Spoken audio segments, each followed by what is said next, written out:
Welcome back to my channel viewers. आज के इस क्लास में हम लोग ईवीएस पढ़ेंगे सीटेट के एग्ज़ाम के लिए। तो चलिए स्टार्ट करते हैं।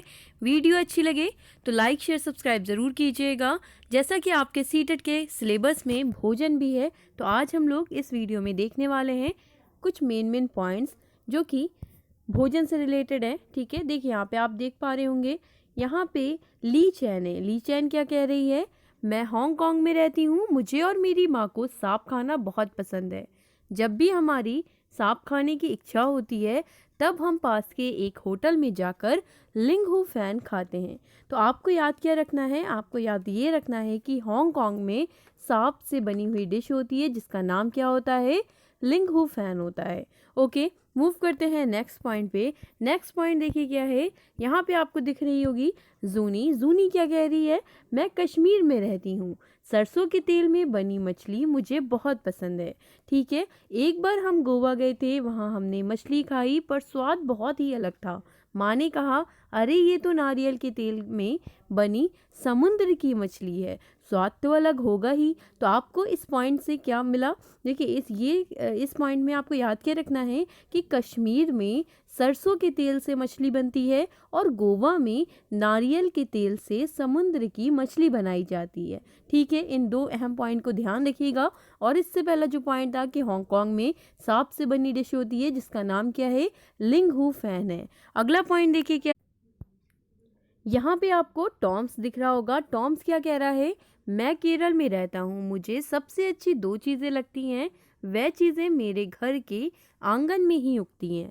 एक ऊपर ऊंचे पेड़ पर और दूसरी ज़मीन के नीचे। बस नारियल डली हुई किसी भी करी के साथ उबला हुआ टैपियोका मिल जाए तो क्या मज़ा आता है। तो यहाँ पे आपको याद ये रखना है कि केरल में टैपियोका नाम की डिश होती है, नारियल डली हुई किसी भी करी के साथ उबला हुआ टैपियोका। ठीक है, तो अब देखिए इससे रिलेटेड जो क्वेश्चंस आते हैं वो किस तरह के आते हैं। और कभी कभी सेम एज इट इज़, जैसे यहाँ पे आपको लिखा हुआ दिख रहा है सेम एज इट इज़, ये पैरा सीटेड में आया हुआ भी है। ठीक है, तो देखिए इस टॉपिक से किस तरह के क्वेश्चन पूछे गए हैं। तो यहाँ पे आप देख पा रहे होंगे क्वेश्चन नंबर 1। क्वेश्चन नंबर 1 देखिए क्या है, निम्नलिखित में से हमारे देश के किस राज्य के अधिकतर लोग नारियल के तेल में पकी हुई समुद्री मछली खाना पसंद करते हैं? तो जैसा कि अभी हम लोगों ने समझा है कि कश्मीर में सरसों के तेल से मछली बनती है और गोवा में नारियल के तेल से समुद्र की मछली बनाई जाती है। तो यहाँ पे किसकी बात हो रही है? समुद्री मछली की बात हो रही है। ठीक है, नारियल के तेल में पकी हुई, तो ये किसकी बात हो रही है? ये गोवा। ठीक है, ये कहाँ खाई जाती है? इस तरह की डिश गोवा में खाई जाती है। तो यहाँ पे इसका करेक्ट आंसर क्या हो जाएगा? ऑप्शन 2 हो जाएगा। ऑप्शन 1 क्या था? मिजोरम था। ऑप्शन तीसरा क्या दिया था? जम्मू एंड कश्मीर। ऑप्शन 4 क्या दिया था? बिहार। तो यहाँ पे करेक्ट आंसर क्या हो जाएगा? गोवा, ऑप्शन 2। मूव करते हैं क्वेश्चन नंबर 2 की तरफ। क्वेश्चन नंबर 2 देखिए क्या है। क्वेश्चन नंबर 2 में कॉलम ए है और कॉलम सेकंड है। ठीक है, कॉलम फर्स्ट कॉलम सेकंड दिया हुआ है जिसमें आपको मैच करना है। देखिए यहाँ पे शहर और राज्य के नाम लिखे हुए हैं। पहला देखिए क्या है? हांगकांग। दूसरा क्या दिया है? केरल। तीसरा क्या है? कश्मीर। चौथा क्या है? गोवा। तो यहाँ पे देखिए पहला क्या है? किसी भी करी के साथ उबला हुआ टैपियोका। तो किसी भी करी के साथ उबला हुआ टैपियोका कहाँ पे, किसकी बात हो रही है यहाँ पे? टैपियोका कहाँ खाया जाता है? केरल में। तो इसका सही आंसर क्या हो जाएगा? ऑप्शन 1 बी हो जाएगा। ठीक है, यानी कि बी का ऑप्शन 1 हो जाएगा। हांगकांग। हांगकांग में सांप से बनी हुई डिश होती है। यहाँ पे देखिए पकाया हुआ सांप इसका हो जाएगा, यानी कि ए का हो जाएगा 5th। उसके बाद कश्मीर देखिए, कश्मीर में क्या होता है? कश्मीर में सरसों के तेल से बनती है मछली, जो कि यहाँ पे ऑप्शन 2 दिया हुआ है। उसी तरह से गोवा में नारियल के तेल से बनी समुद्र की मछली होती है, यानी कि डी का ऑप्शन 3 हो जाएगा। तो यहाँ पे इसका करेक्ट आंसर क्या हो जाएगा? ऑप्शन 2 हो जाएगा। ठीक है, ऑप्शन 2 यहाँ पे दिया हुआ है करेक्ट आंसर। मूव करते हैं नेक्स्ट पॉइंट पे। नेक्स्ट पॉइंट है जिक्सा। जिक्सा के बारे में जानिए कि जिक्सा क्या होता है। जैसा कि आप यहाँ पे देख पा रहे होंगे, एक तरह के यहाँ पे आप पिक देख पा रहे होंगे जिक्सा की। जिक्सा में आप देख रहे होंगे यहाँ पे टुकड़े लगे हुए हैं।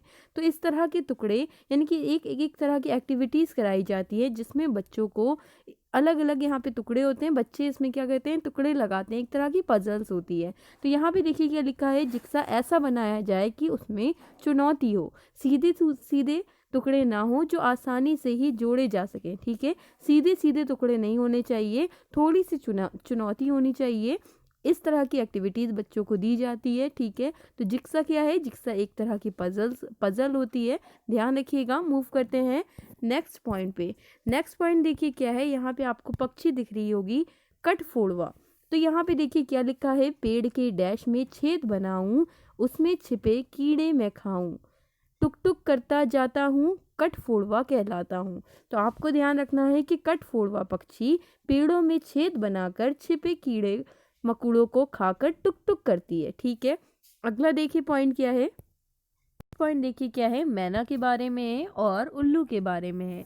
तो मैना झटके से अपनी गर्दन आगे पीछे करती है, इस बात को ध्यान रखिएगा, वो अपनी गर्दन घुमा नहीं सकती है 3 डिग्री एंगल पर, 360 डिग्री एंगल पर। ठीक है, 360 डिग्री एंगल पर वो अपनी गर्दन घुमा नहीं सकती है, लेकिन झटके से वो अपनी गर्दन को आगे पीछे करती है। और उल्लू, यहाँ पे देखिए उल्लू के बारे में क्या लिखा है, उल्लू तो अपनी गर्दन पीछे तक घुमा सकता है। ठीक है, उल्लू 360 एंगल पर अपनी गर्दन घुमा सकता है, इस बात को ध्यान रखिएगा। मूव करते हैं नेक्स्ट क्वेश्चन पे। क्वेश्चन देखिए किस तरह से आया है इससे रिलेटेड। यहाँ पे देखिए क्वेश्चन नंबर 3 क्या है, नीचे दिए गए पक्षियों की कौन सी प्रजाति झटके से अपनी गर्दन आगे पीछे करती है। पहला देखिए क्या है, उल्लू, दूसरा क्या है, कौवा, तीसरा क्या है, बसंत गौरी, चौथा क्या है, मैना। तो अभी हम लोगों ने पढ़ा है कि मैना अपनी गर्दन आगे पीछे करती है झटके से। तो यहाँ पे इसका करेक्ट आंसर क्या हो जाएगा, ऑप्शन 4 हो जाएगा। ठीक है, मूव करते हैं नेक्स्ट क्वेश्चन पे। नेक्स्ट क्वेश्चन देखिए क्या है, क्वेश्चन नंबर 4, निम्नलिखित पक्षियों में से कौन काफी हद तक अपनी गर्दन को पीछे तक घुमा सकता है। ठीक है, यानी कि कौन अपनी गर्दन पूरा रोटेट कर सकता है, यानी कि 360 एंगल पर रोटेट कर सकता है, कौन, उल्लू, जो कि यहाँ पे ऑप्शन 2 है। तो करेक्ट आंसर क्या हो जाएगा, ऑप्शन 2 हो जाएगा। ठीक है, मूव करते हैं नेक्स्ट पॉइंट पे। नेक्स्ट पॉइंट देखिए गिद्ध के बारे में दिया हुआ है, मरे जानवर खाकर मैं जगह साफ कर देता हूँ, ऊंचे डैश में उड़ता हूँ, गिद्ध में कहलाता हूँ। तो आपको ध्यान रखना है कि जो गिद्ध होता है वो मरे जानवर खाता है, जिससे कि इन्वायरमेंट क्या होता है, साफ रहता है। ओके, मूव करते हैं नेक्स्ट पॉइंट पे। नेक्स्ट पॉइंट है मेंडल के बारे में। ओके, मेंडल आप सभी जानते हैं, मेंडल ने प्रयोग मटर पे किया था। ठीक है, हेरिडिटी की खोज की थी, आनुवांशिकता की। तो यहाँ पे देखिए इनके बारे में ध्यान रखिए। ऑस्ट्रेलिया में रहने वाले मेंडल का जन्म सन 1822 में एक गरीब परिवार में हुआ था। ठीक है, एक गरीब परिवार में हुआ था। उन्हें पढ़ाई का बहुत शौक था, पर परीक्षा के नाम से ही पसीने छूटते थे। क्या तुम्हारा भी कुछ ऐसा ही हाल है? यूनिवर्सिटी की पढ़ाई के पैसे ना होने के कारण उन्होंने एक मठ में रहकर मुनि बनने का सोचा, ताकि वहीं से उन्हें आगे पढ़ने का मौका भी मिल सके, जो मिला भी। पर विज्ञान शिक्षक की पक्की नौकरी के लिए उन्हें फिर एक परीक्षा देनी पड़ी। घबराहट के मारे वे परीक्षा से भाग जाते और फेल होते रहे। ठीक है, आगे देखिए क्या लिखा है। खैर, उन्होंने विज्ञान के प्रयोग करना नहीं छोड़ा।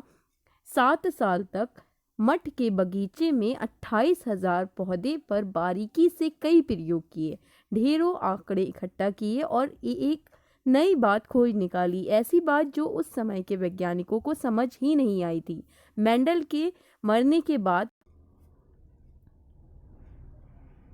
के कई साल बाद ही वे समझ पाए थे, जब कुछ और लोगों ने ये प्रयोग किया और पाया कि मेंडल ने इस पर पहले ही लेख लिखा था। तो आपको ध्यान रखना है कि जो मेंडल हैं, इन्होंने आनुवांशिकता की खोज की। ठीक है, और इनके सिद्धांत को इनकी मृत्यु के कई साल बाद मान्यता मिली। ठीक है, जो मेंडल थे, इनका जन्म 1822 में हुआ था, ऑस्ट्रेलिया में हुआ था। ये सब चीज़ें ध्यान रखिएगा। क्वेश्चन नंबर 5 देखिए क्या है। कक्षा 5 के विद्यार्थियों को पर्यावरण चिंताओं के बारे में पढ़ाते समय प्रीति प्रदूषण पर अधिक बल देना चाहती है। वांछित उद्देश्य को प्राप्त करने के लिए नीचे दिए गए क्रियाकलापों में से कौन सर्वाधिक प्रभावी हो सकता है। ठीक है, यहाँ पे आपको बताना है कि यहाँ पे कौन सी एक्टिविटी सबसे ज़्यादा इफेक्टिव हो सकती है। पहला देखिए क्या है, विद्यार्थियों से विभिन्न प्रकार के प्रदूषणों के चार्ट बनवाकर। सेकंड क्या है, विद्यार्थियों को शैक्षणिक भ्रमण पर ले जाकर किसी प्रदूषित नदी को दिखाना। ठीक है, तीसरा क्या है, विद्यार्थियों से विभिन्न प्रकार के प्रदूषणों से संबंधित समूह परियोजनाओं पर कार्य करने के लिए कहना। फोर्थ क्या है, किसी विशेषज्ञ को निमंत्रित करके वायु, जल और ध्वनि प्रदूषण पर भाषण। तो यहाँ पे सबसे ज़्यादा आपको बताना है प्रभावी कौन सा होगा। तो यहाँ पे ऑप्शन तीसरा करेक्ट हो जाएगा कि विद्यार्थियों से विभिन्न प्रकार के प्रदूषणों से संबंधित समूह परियोजना पर कार्य करने के लिए कहना। ऑप्शन तीसरा यहाँ पे करेक्ट हो जाएगा। मूव करते हैं क्वेश्चन नंबर 6 पे। क्वेश्चन नंबर 6 क्या है, नेहा कक्षा 5th के ईवीएस विषय में नीचे दी गई मूल्यांकन तकनीक का प्रयोग करती है। पहला क्या है, हस्त सिद्ध क्रियाकलापों का मूल्यांकन। दूसरा क्या है, गृह कार्य मूल्यांकन। तीसरा क्या है, परियोजना कार्य मूल्यांकन। और चौथा क्या है, मौखिक परीक्षण। तो यहाँ पे देखिए गृह कार्य मूल्यांकन नहीं हो सकता है। ठीक है, गृह कार्य इनकी होमवर्क, गृह कार्य मूल्यांकन नहीं हो सकता है। तो यहाँ पे अगर आप ऑप्शन देखेंगे तो पहले ऑप्शन में भी दूसरा दिया है, तीसरे ऑप्शन में भी दूसरा ऑप्शन दिया है और चौथे ऑप्शन में भी दूसरा ही दिया हुआ है। तो यहाँ पे इसका करेक्ट क्या हो जाएगा, पहला और चौथा, जो कि यहाँ पे ऑप्शन 2 है। मूव करते हैं क्वेश्चन नंबर 7 पे। क्वेश्चन नंबर 7 क्या है, ईवीएस में किसी अच्छे गृह कार्य को मुख्यतः किस पर केंद्रित होना चाहिए। पहला क्या है, पुनरावृत्ति और प्रबलीकरण पर, या फिर सेकंड है मास्टरी लर्निंग पर। तीसरा क्या है, विस्तारित अधिगम के लिए चुनौतियां और उत्तेजना पर, या फिर चौथा है समय का सदुपयोग। तो यहाँ पे इसका करेक्ट आंसर क्या हो जाएगा, ऑप्शन तीसरा हो जाएगा। मूव करते हैं क्वेश्चन नंबर 8 पे। क्वेश्चन नंबर 8 देखिए क्या है, शालिनी ने कक्षा 4 के विद्यार्थियों को विज्ञान केंद्र दिखाने के लिए शैक्षणिक भ्रमण की योजना बनाई है। नीचे दिया गया कौन सा सामान्य निर्देश इस भ्रमण के लिए अप्रासंगिक है। आपको यहाँ पे अप्रासंगिक बताना है।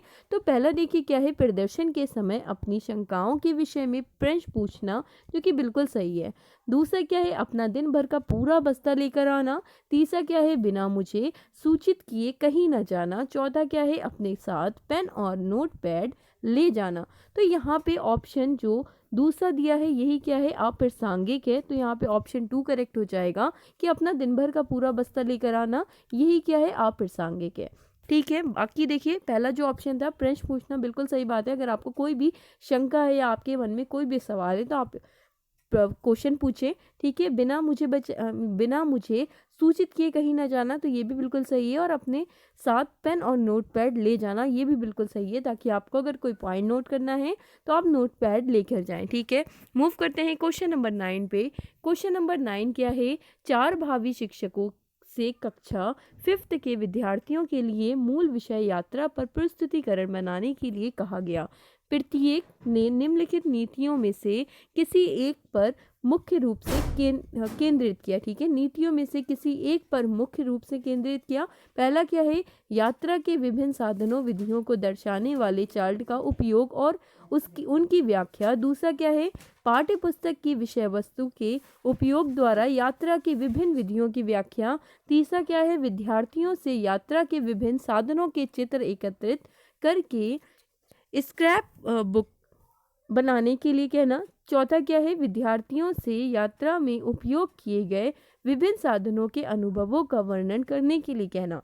तो यहाँ पे एकदम सही कौन सा दिया हुआ है, ऑप्शन चौथा दिया है कि जो भी अनुभव उन्होंने किया है उसका वर्णन करना। ऑप्शन 4 यहाँ पे करेक्ट हो जाएगा। मूव करते हैं क्वेश्चन नंबर 10 पे। क्वेश्चन नंबर 10 है, कक्षा 3 के विद्यार्थियों को भोजन का पाठ पढ़ाते समय अंजलि भोजन संबंधित आदतों में सांस्कृतिक क्षेत्रीय विविधता पर विशेष ध्यान देना चाहती है। नीचे दिए गए अधिगम अवसरों में किसके द्वारा विद्यार्थियों को वांछित जानकारी दी जा सकती है। ठीक है, पहला देखिए क्या है, विभिन्न क्षेत्रों संस्कृतियों के भोजन को दर्शाने वाले चार्ट का उपयोग और उसकी व्याख्या करना। सेकंड ऑप्शन क्या है, विभिन्न क्षेत्रों संस्कृतियों के विद्यार्थियों से उनके घरों में खाए जाने वाले भोजन मंगाकर प्रदर्शित करना और सहपाठियों में सूचना को आदान प्रदान करना। ठीक है। तीसरा क्या है, पाठ्य पुस्तक में विभिन्न प्रकार के भोजनों के विषय में दी गई जानकारी की ओर विस्तृत व्याख्या करना। चौथा क्या है, किसी बाहरी भोजन बनाने वाली व्यावसायिक एजेंसी को आग्रह करके विभिन्न क्षेत्रीय संस्कृतियों को भोजन का प्रदर्शित कराना। तो यहाँ पे करेक्ट आंसर क्या है, ऑप्शन 2 हो जाएगा, जिसमें सहपाठी जब सूचनाओं का आदान प्रदान करते हैं, यानी कि आपस में सभी क्लासमेट इंफॉर्मेशन दे रहे हैं, ले रहे हैं, तो ये सबसे क्या है, बेस्ट है। तो यहाँ पे इसका करेक्ट आंसर क्या हो जाएगा, ऑप्शन 2 हो जाएगा। ऑप्शन 1 में देखिए व्याख्या थी, ऑप्शन तीसरे में भी व्याख्या की बात की जा रही थी। यहाँ पे करेक्ट आंसर क्या है, ऑप्शन 2। वीडियो अच्छी लगे तो लाइक शेयर सब्सक्राइब ज़रूर कीजिएगा। मिलते हैं आपसे नेक्स्ट वीडियो में एक नए टॉपिक के साथ।